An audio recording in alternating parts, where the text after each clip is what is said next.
Bienvenue dans cette troisième vidéo sur les Juifs. Dans les émissions précédentes, nous avons parlé des atrocités que les Juifs ont subies, notamment durant et après la Seconde Guerre mondiale. Tout cela nous amène à parler d'une grande haine, celle que l'on peut colorer en vert sur les pays du monde. Elle a pour source un vecteur religieux habité d'une grande violence. C'est en l'an 630 que Mohammed et ses 10 000 disciples prennent le contrôle de la Mecque. Ces conquêtes pour imposer sa religion s'accompagnent de terribles exactions. Par exemple, à Médine, il égorge et décapite entre 500 à 900 prisonniers juifs. Les femmes sont violées et prises comme esclaves.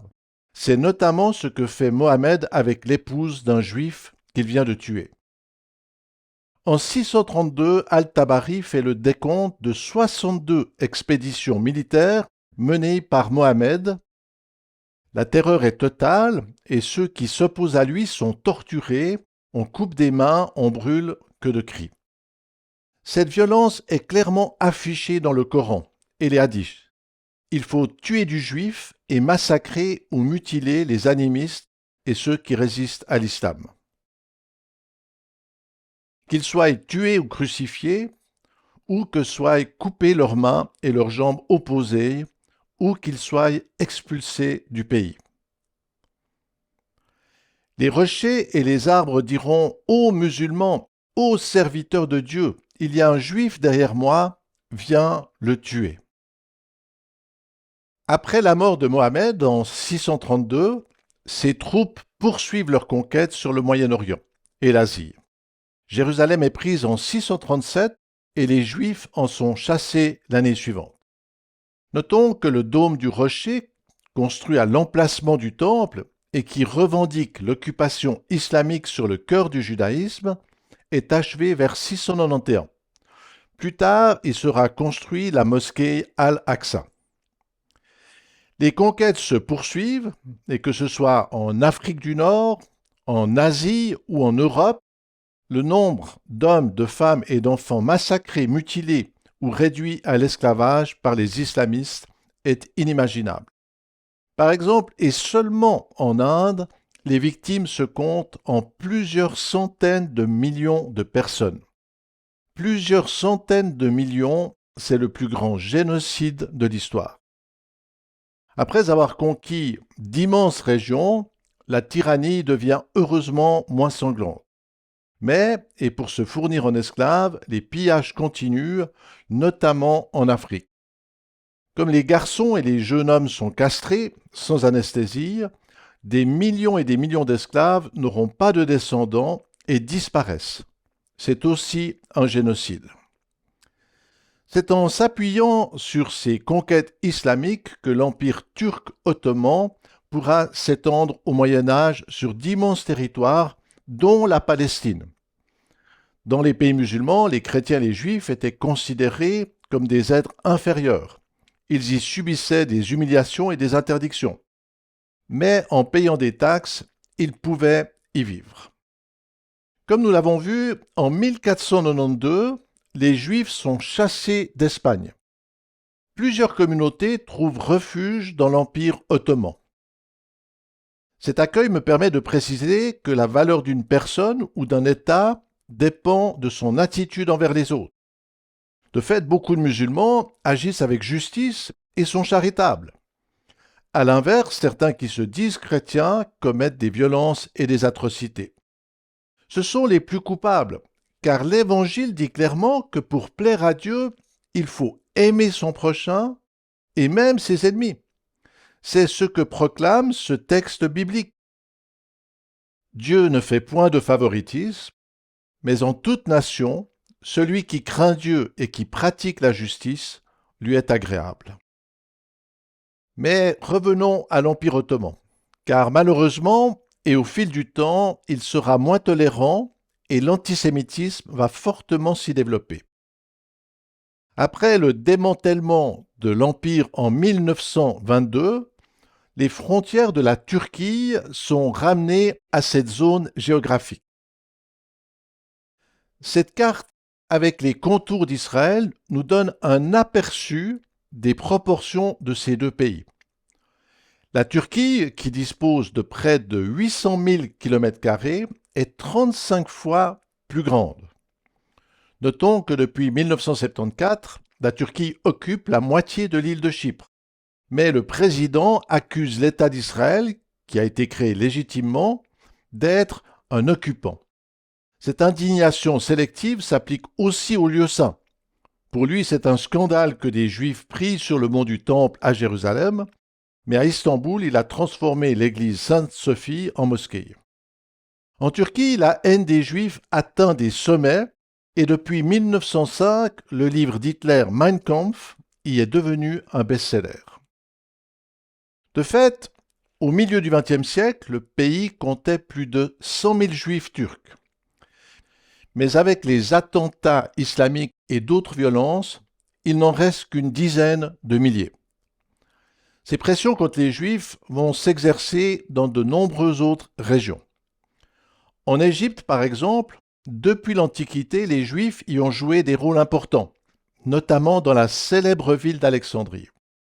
Au IIe siècle, et pour mater des révoltes, l'Empire romain y a massacré beaucoup de Juifs.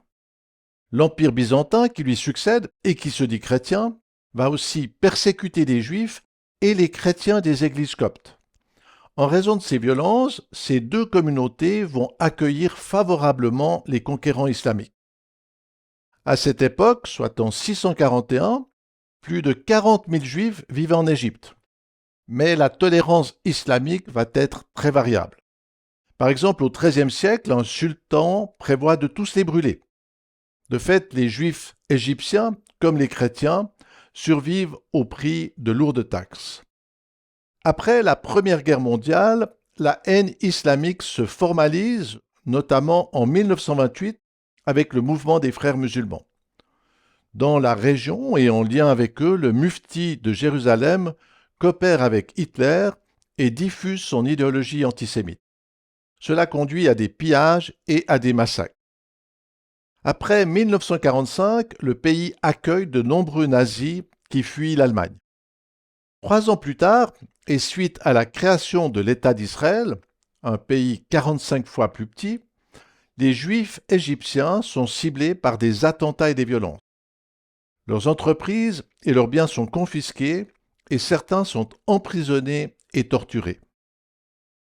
Sur les 75 000 Juifs qui vivaient en Égypte à la fin de la Seconde Guerre mondiale, il en reste moins de 5. Cette épuration ethnique touche malheureusement bien d'autres pays. Ainsi, en 1951, et sous le pouvoir de Nouri Saïd, 125 000 Juifs irakiens sont expulsés. L'animosité et les persécutions font fuir le reste. Dans ce pays, on est passé de 150 000 à moins de 10. La chasse en Syrie a été encore plus radicale. Dans ce pays voisin d'Israël, la totalité des 30 000 Juifs a été chassée. Cette éradication s'applique aussi pour les 5 000 Juifs qui vivaient en Afghanistan et les 50 000 qui étaient au Yémen. En Afrique du Nord, la présence des Juifs remonte à plus de 2 millénaires. Après la chute de Carthage en moins 146, cette région a été intégrée à l'Empire romain. À partir du IVe siècle et après une mainmise des Vandales, l'Empire byzantin, qui discriminait les Juifs, reprend la main. Au 7e siècle et après les conquêtes islamiques, les Juifs et les chrétiens, considérés comme des hommes inférieurs, doivent payer des taxes et se soumettre. Certains sont notamment forcés de porter des habits distinctifs et à marcher pieds nus, même en hiver. Au XIIe siècle, en Afrique du Nord et en Espagne, les communautés juives et chrétiennes subissent de terribles persécutions. Regardons cela de plus près. L'Algérie couvre une surface 107 fois supérieure à celle d'Israël. En 1492, des communautés juives chassées d'Espagne viennent se réfugier en Algérie. C'est une terre d'accueil. Mais cette hospitalité fragile ne va pas éviter des massacres. notamment en 1805. Avec la colonisation au XIXe siècle, les Juifs obtiennent un statut d'égalité. Mais après le retrait des Français, ils subissent de grandes violences, des islamistes appellent à les chasser comme des chiens, à voler leurs richesses et à brûler leurs synagogues. Ces pressions entraînent l'exode de 130 000 Juifs algériens. Aujourd'hui, ils sont moins de 200. Le sort des Juifs marocains est aussi douloureux. Par exemple, en 979, un Tchèque berbère assassine 6 000 Juifs. Au XIIe siècle et après des temps plus paisibles, les Juifs ont le choix entre devenir musulmans ou être exécutés. La tolérance revient, mais elle est variable. Ainsi, en 1764, ils sont protégés par les sultans. Mais 30 ans après, ils se font massacrer. Après une pause, les atrocités reprennent en 1859. 5 années plus tard, un décret leur garantit l'égalité et le XIXe siècle devient plus calme. Mais en 1912, les 12 000 Juifs de la ville de Fès se font attaquer. Les habitants, dont des vieillards et des enfants, sont frappés ou tués. Plusieurs femmes sont violées. Tous les biens des Juifs sont volés et les précieux rouleaux de la Torah sont brûlés. Ces événements et de nombreux attentats islamiques commis avant et après les 2 guerres mondiales conduiront 260 000 Juifs à quitter le Maroc. Aujourd'hui, ils ne sont plus que 5 000. Au Moyen Âge, la Tunisie a aussi accueilli des Juifs chassés d'Espagne. Mais, durant le XXe siècle, l'antisémitisme atteint des sommets. Poussés par des violences et la confiscation de leurs biens, des milliers de Juifs doivent partir en laissant tout.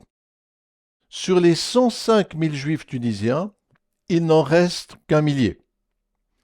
L'intolérance et l'épuration religieuse font qu'il y a 99,8% de musulmans en Tunisie. La Libye est 80 fois plus grande qu'Israël, mais durant sa présidence, le colonel Kadhafi voulait l'effacer du monde. Pour cela, il a fourni des armes et soutenu la guerre lancée en 1973, le jour du Yom Kippour. Pour échapper aux folies meurtrières islamiques, 38 000 Juifs libyens ont dû quitter leur pays et il n'en reste plus. L'Iran n'est pas un État arabe, mais à l'exemple d'autres pays musulmans, les Juifs y sont considérés comme impurs. Avec les pressions et les agressions, la communauté des 150 000 Juifs a été réduite à 8 500.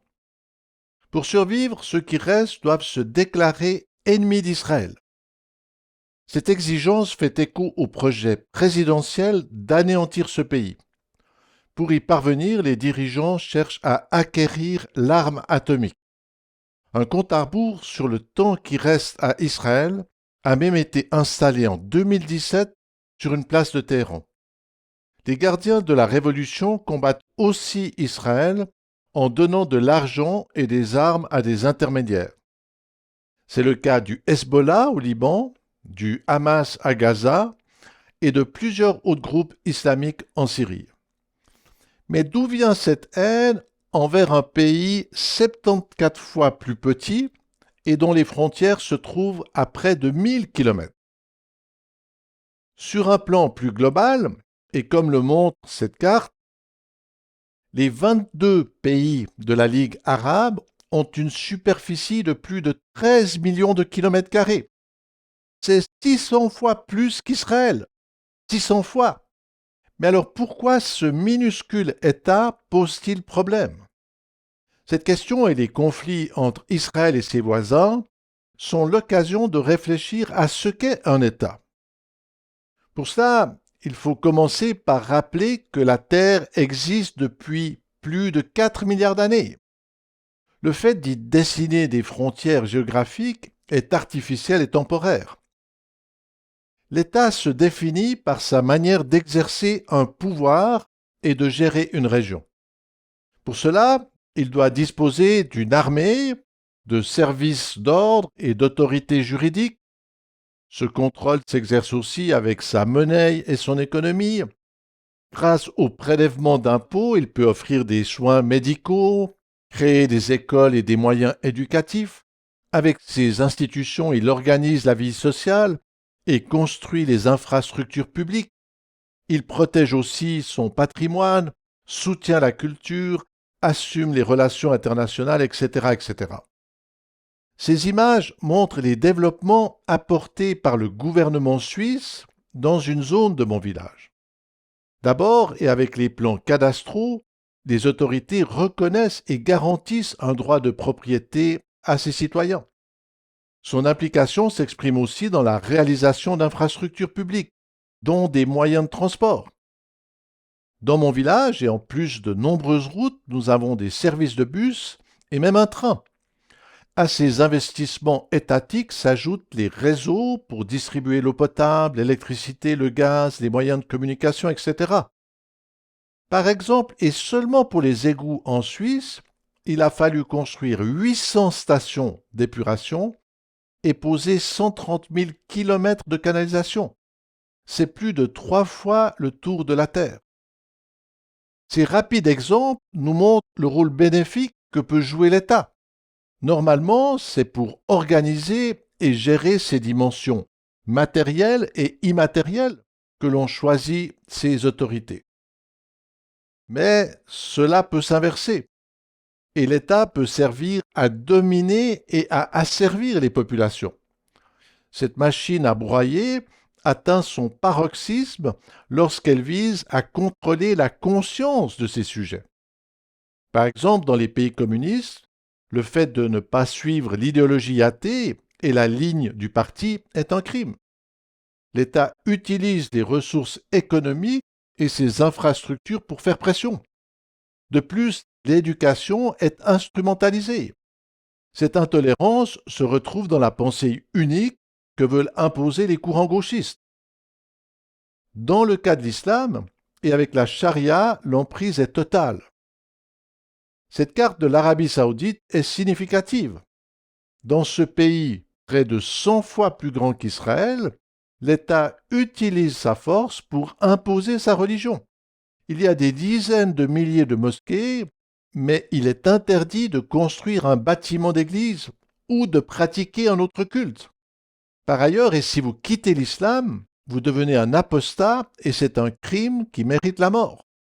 Dans cet espace tyrannique, les femmes sont asservies et ont l'obligation de sortir voilées. Et il y a des routes réservées exclusivement aux musulmans. Pourtant, c'est Israël qui est une démocratie multiforme qui est accusée d'apartheid. Cherchez l'erreur. Alors, service à la population ou domination absolue sur ces sujets? La revendication de disposer d'un État palestinien vise-t-elle le meilleur ou le pire? Malheureusement, beaucoup d'Occidentaux n'ont pas conscience de ces enjeux. Ainsi, et selon la pensée marxiste, les faibles et les pauvres sont bons par nature, alors que les puissants et les riches sont mauvais. Comme Israël dispose de la supériorité militaire et économique, il est forcément coupable. Quelle méprise! Dans la réalité, la méchanceté n'est pas liée à la classe sociale. Pour s'en convaincre, il suffit de voir ce qui arrive lorsque des pauvres obtiennent le pouvoir. Sont-ils meilleurs que les autres? Très souvent, c'est pire. De fait, que se passerait-il en Israël si les islamistes disposaient de la supériorité militaire? Comme le prône ouvertement la charte du Hamas, l'extermination des Juifs serait totale. Gaza en est un bon exemple. En 2005, le gouvernement israélien a ordonné à tous les Juifs de quitter ce territoire et 8000 personnes ont dû abandonner leur maison. Après cette mesure visant à apaiser les tensions, les Palestiniens jouissaient d'une totale liberté. Mais qu'en ont-ils fait? Cette belle région située en bord de mer et profitant de soutiens financiers internationaux s'est-elle développée? La qualité de vie des habitants de Gaza a-t-elle progressé? Non, les dirigeants corrompus et multimillionnaires du Hamas ont écrasé leur population en utilisant toutes les ressources pour servir leur haine. Que peut-on attendre de ceux qui prennent des enfants, des femmes et des vieillards en otage, qui bombardent et tirent délibérément sur des civils, qui torturent de la plus terrible manière leurs prisonniers? Du fait, l'État que l'on réclame sera-t-il fondé sur des principes d'égalité, notamment envers les femmes et les minorités? Les autorités seront-elles des serviteurs ou des prédateurs? Est-ce que le projet politique respectera la liberté de conscience et religieuse? Ce dernier aspect est crucial, car c'est sur la prétention de contrôler les consciences que poussent les plus cruelles tyrannies. À ce propos, et contrairement à une idée reçue, il faut rappeler que le principe de la laïcité ne vient pas des révolutions du XVIIIe siècle. C'est une exigence issue du judaïsme. Ainsi, et déjà il y a plus de 3000 ans, c'est pour n'avoir pas respecté la séparation entre les pouvoirs politiques et religieux que le roi Saül a été écarté du trône. Comme le révèle la Bible, croire est une liberté fondamentale voulue par le Créateur. À l'exemple des 2 tables de la loi données à Moïse, l'amour pour Dieu et pour le prochain s'exerce dans 2 espaces. Dans cette partie, dévolue à la relation avec Dieu, s'expriment la conscience et les valeurs morales.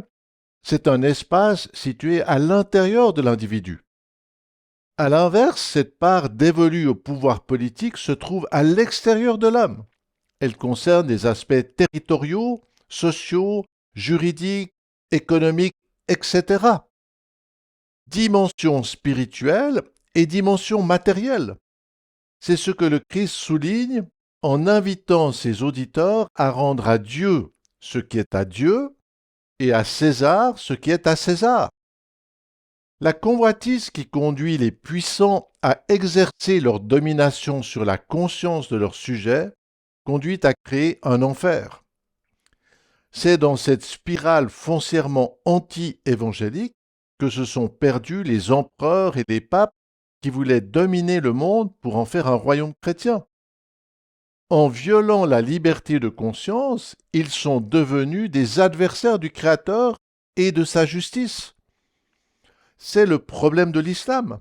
Avec la charia, la revendication englobe tous les espaces et s'étend jusqu'à l'intérieur de l'homme.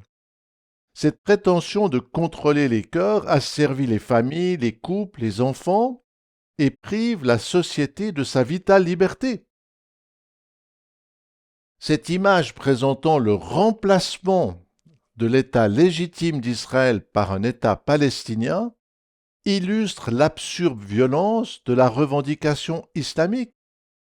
Si cette machine à broyer prenait le pouvoir, les premières victimes en seraient la liberté et la qualité de vie de ces populations. De fait, les slogans pour rendre free la Palestine sont une terrible inversion. L'application de la charia sur cette zone conduirait à la fin du seul espace démocratique qui existe au Moyen-Orient. Infrastructures performantes, services de santé, sécurité alimentaire, assistance sociale, économie florissante, innovation, écoles et universités, sciences, arts, etc. Depuis 1948, les Israéliens ont changé des déserts en vergers et développé leur pays. Ainsi, et selon le programme des Nations Unies pour le développement, Israël est un pays de haut niveau et se trouve à la 25e place. Est-ce que ces améliorations se sont faites dans les pays qui l'entourent? La plupart des pays arabes sont après la 100e place. Mais, et plutôt que de se consacrer à des choses essentielles, ils passent leur temps à haïr les Juifs et Israël. Dans notre prochaine émission, nous verrons que ces pressions spirituelles et géopolitiques vont entraîner de grands bouleversements et modifier le monde. Alors, à bientôt pour la suite.